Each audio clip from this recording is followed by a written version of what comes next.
പ്രദേശത്ത് മാത്രം എങ്ങനെ മണ്ണിടിച്ചിലുണ്ടായിരുന്നു വളരെ പ്രധാനപ്പെട്ട ചോദ്യമാണ്. അതെങ്ങനെയാണ് നമുക്ക് അങ്ങനെ പറയാൻ സാധിക്കുന്നത്? നഗരസഭ ഒരു അതായത് അതെങ്ങനെ പറയാൻ സാധിക്കുന്ന ചോദിച്ചാൽ നമ്മൾ വിഷ്വൽ എടുക്കുന്ന സമയത്ത് അവിടെ മാത്രമാണ് മണ്ണിടിയുന്നത്. നമ്മളെ വിഷ്വൽസ് ഉണ്ട് നമ്മുടെ കയ്യിൽ. മണ്ണിടിച്ചിൽ ഉണ്ടായിട്ടില്ല എന്നല്ല പറഞ്ഞത്. ഞാൻ ഇവിടെ മണ്ണിടിച്ചിൽ ഉണ്ടായിട്ടില്ല, ഇവിടെ മാത്രം ഉണ്ടാവുന്നത് എങ്ങനെ എന്നാണ് ചോദിക്കുന്നതെങ്കിൽ നമുക്ക് എങ്ങനെയാണ് ഏത് സ്ഥലത്താണ് ആർക്കാണ് ഏത് ഡിപ്പാർട്ട്മെന്റിനാണ് പ്രെഡിക്ട് ചെയ്യാൻ പറ്റുന്നത്? ഈ സ്ഥലത്ത് മണ്ണിടിച്ചിൽ ഉണ്ടാവുന്നു മുൻകൂട്ടി പറയാൻ പറ്റുന്നത് ആർക്കാണ്? ഇത് ആരാണ്? ഇത് എന്ത് ചെയ്യാൻ കഴിയും? ആർക്കാണ് ഇത്ര സൂപ്പർ നാച്ചുറൽ പവർ ഉണ്ടാവുന്നത്? നമ്മളൊരു വീടിന് ഒരു പെർമിറ്റ് കൊടുത്തു, സ്ഥലത്താണല്ലോ മണ്ണിടിഞ്ഞത്. അതിന് നഗരസഭ എന്താ വേണ്ടത്? പേപ്പേഴ്സ് എല്ലാം ക്ലിയർ ആണെങ്കിൽ നിയമപരമായിട്ട് എല്ലാ മാനദണ്ഡങ്ങളും പാലിച്ചുകൊണ്ട് ഉദ്യോഗസ്ഥരുടെ മുന്നിൽ ഒരു പേപ്പർ വന്നു കഴിഞ്ഞാൽ എന്തായാലും ചെയ്യേണ്ടത്?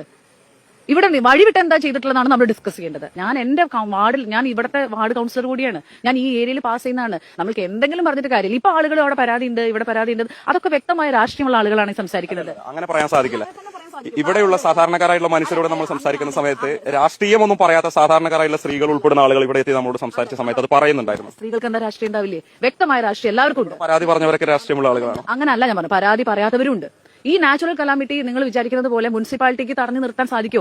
സമിതിയുടെ ഒരു പരിശോധന പോലും കഴിയാതെ എങ്ങനെയാണ് നാച്ചുറൽ കലാമിറ്റി എന്ന് മുനിസിപ്പാലിറ്റി പറയട്ടെ? ഭൂമിയുടെ ഘടന അനുസരിച്ച് ആരാണ് വിദഗ്ധ സംഘടന, അല്ലെങ്കിൽ ആരാണ് വിദഗ്ധ ഡിപ്പാർട്ട്മെന്റ്, ആരാണ്? ഉൾപ്പെടെ നിരവധി വിദഗ്ധർ നടക്കുന്ന സംഘം ഉണ്ടായില്ല. ഇപ്പൊ നമ്മൾ കള്ളാടിയിലൊക്കെ ഒരു ദുരന്തം ഉണ്ടായ പാത്രത്തിലുള്ള പരിശോധനയ്ക്ക് ശേഷമായിരുന്നല്ലോ ഇത് തീരുമാനിച്ചിരുന്നത്. അങ്ങനെയെങ്കിൽ ജിയോളജി നൽകിയ ഒരു അനുമതിക്ക് എങ്ങനെയാണ് മുനിസിപ്പാലിറ്റിയിൽ ഒരു ജനപ്രതിനിധി ഉത്തരം പറയേണ്ടത്?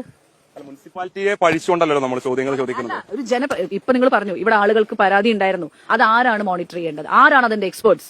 അവരല്ലേ അതിന് ഉത്തരം പറയേണ്ടത്. എങ്ങനെയാണ് ഒരു ഉദ്യോഗസ്ഥർ ചെയ്ത കാര്യത്തിന് ഒരു ജനപ്രതിനിധി എങ്ങനെയാണ് അതിന് ഉത്തരം പറയേണ്ടത്?